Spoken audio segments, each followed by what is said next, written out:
Sa likod ng bawat sandali, may isang pusong nagtatanong at naghahanap ng kasagutan.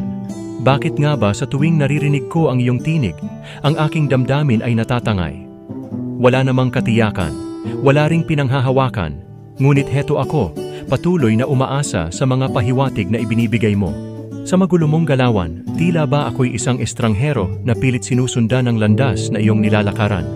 Ang mga damdaming ito, kailan mo kaya balak na sagutin? Sana'y mapunan mo ang puwang na matagal nang nananahan sa aking puso.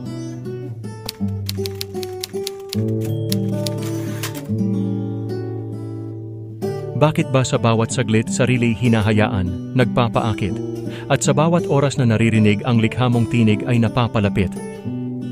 Wala namang pinanghahawakan o kahit katiting na kasiguraduhan. Meron nga ba? Hindi ko alam kung meron ba akong kalalagyan.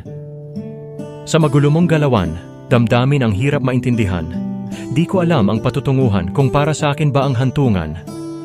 Ang pagtingin at nararamdaman, kailan mo nga ba balak na punan? Para naman ang espasyo at puwang dito sa puso ay iyong malagyan. Sige, sakyan ko kaya ang iyong trip? Sasabay na lang sa iyong gimmick. Kahit halo-halo man at napakalabo, tatanggapin ko ang pahiwatig mo. Sa mga panahong nagdaan, dapat na nga bang matauhan? Kung lumipas na ang 4 na buwan na ilang beses ka nang pinagbibigyan. Ano ba ito? Puro ka na lang amba.